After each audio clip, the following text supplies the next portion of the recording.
A Study in Scarlet by Arthur Conan Doyle. This is Chapter 3, titled The Lauriston Garden Mystery.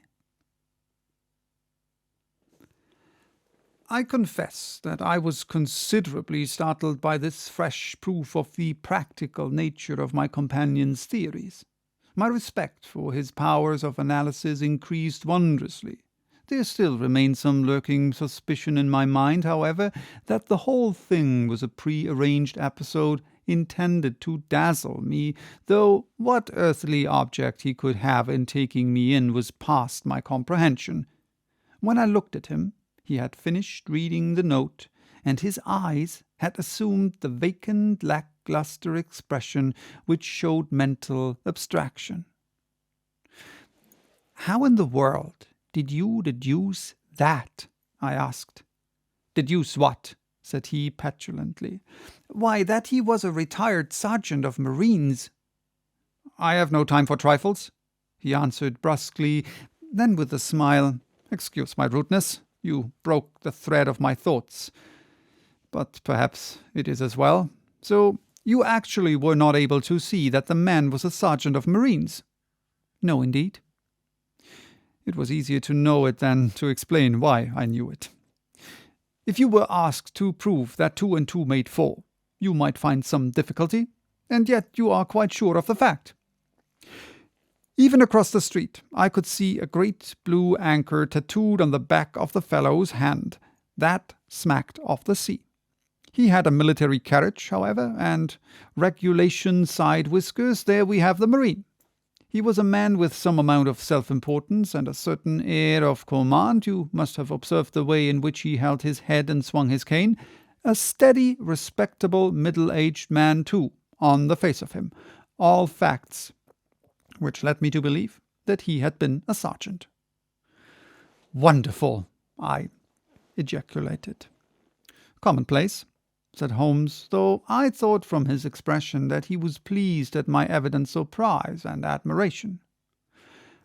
"I said just now that there were no criminals. It appears that I'm wrong. Look at this." He threw me over the note which the commissionaire had brought. "Why," I cried as I cast my eye over it, "this is terrible." "It does seem to be a little out of the common," he remarked calmly. "Would you mind reading it to me aloud?" This is the letter which I read to him.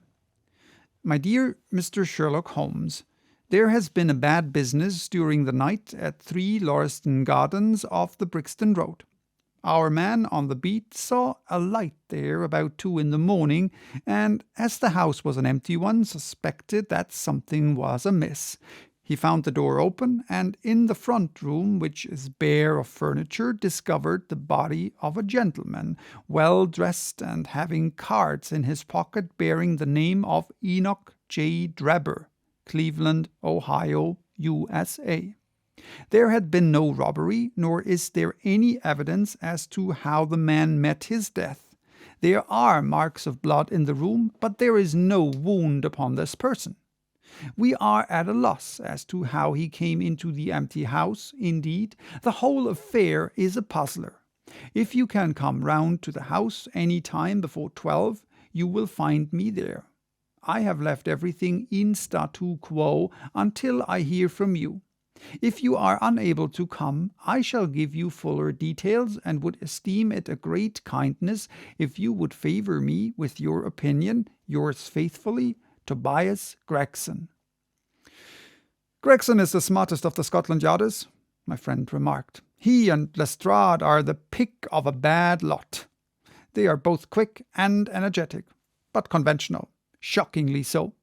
They have their knives into one another, too. They are as jealous as a pair of professional beauties. There will be some fun over this case if they are both put upon the scent." I was amazed at the calm way in which he rippled on. "Surely there is not a moment to be lost," I cried. "Shall I go and order you a cab?"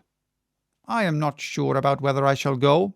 I am the most incurably lazy devil that ever stood in shoe leather. That is, when the fit is on me, for I can be spry enough at times. Why, it is just such a chance as you have been longing for. My dear fellow, what does it matter to me? Supposing I unravel the whole matter, you may be sure that Gregson, Lestrade and Company will pocket all the credit. That comes of being an unofficial personage. But he begs you to help him. Yes, he knows that I am his superior, and acknowledges it to me. But he would cut his tongue out before he would own it to any third person. However, we may as well go and have a look. I shall work it out on my own hook. I may have a laugh at them, if I have nothing else. Come on. He hustled on his overcoat and bustled about in a way that showed that an energetic fit had superseded the apathic one. "Get your hat," he said. "You wish me to come?" "Yes, if you have nothing better to do." A minute later we were both in a hansom driving furiously for the Brixton Road. It was a foggy, cloudy morning, and a dun-coloured veil hung over the housetops, looking like the reflection of the mud-coloured streets beneath. My companion was in the best of spirits and prattled away about Cremona fiddles and the difference between a Stradivarius and an Amati. As for myself, I was silent, for the dull weather and the melancholy business upon which we were engaged depressed my spirits. "You don't seem to give much thought to the matter in hand," I said at last, interrupting Holmes's musical disquisition. "No data yet," he answered. "It is a capital mistake to theorize before you have all the evidence. It biases the judgment." "Well, you will have your data soon," I remarked, pointing with my finger. "This is the Brixton Road, and that is the house, if I am not very much mistaken." "So it is. Stop, driver, stop." We were still 100 yards or so from it, but he insisted upon our alighting, and we finished our journey upon foot. Number 3, Lauriston Gardens, wore an ill-omened and minatory look. It was one of 4 which stood back some little way from the street, 2 being occupied and 2 empty. The latter looked out with 3 tiers of vacant melancholy windows, which were blank and dreary, save that here and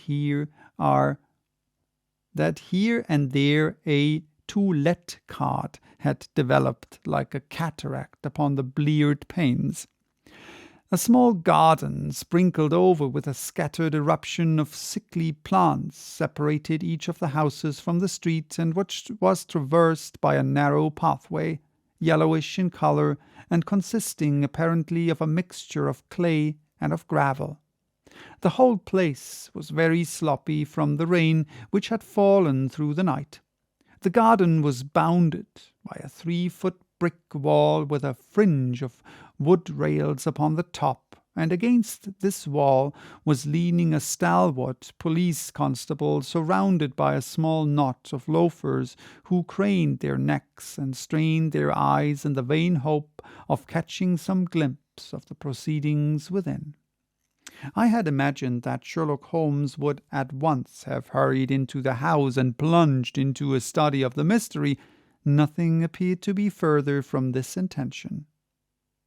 With an air of nonchalance, which under the circumstances seemed to me to border upon affection, he lounged up and down the pavement and gazed vacantly at the ground, the sky, the opposite houses, and the line of railings.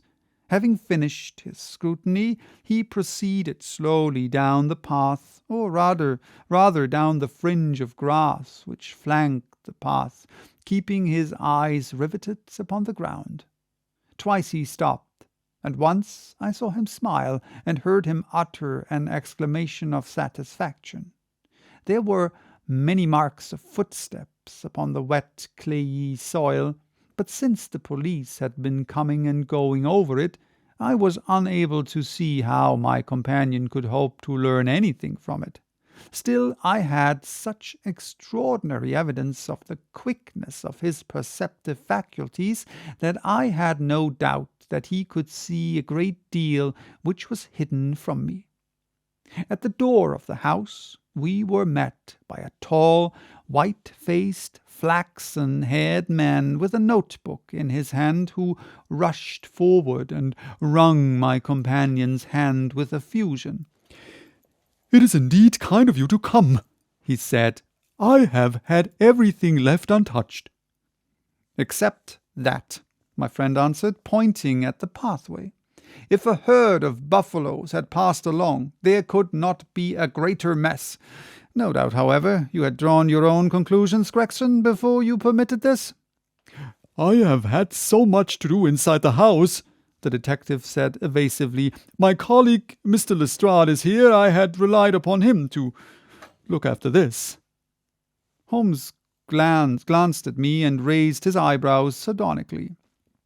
"With two such men as yourself and Lestrade upon the ground, there will not be much for a third party to find out," he said. Gregson rubbed his hands in a self-satisfied way. "I think we have done all that can be done," he answered. "It's a queer case, though, and I knew your taste for such things." "You did not come here in a cab?" asked Sherlock Holmes. "No, sir." "Nor Lestrade?" "No, sir." "Then let us go and look at the room." With which inconsequent remark he strode on into the house, followed by Gregson, whose features expressed his astonishment. A short passage, bare, blank, and dusty, led to the kitchen and offices. 2 doors opened out of it to the left and to the right. One of these had obviously been closed for many weeks. The other belonged to the dining-room, which was the apartment in which the mysterious affair had occurred. Holmes walked in, and I followed him with that subdued feeling at my heart which the presence of death inspires. So I will stop here for today. Bye-bye, till next time, with the second part of this chapter.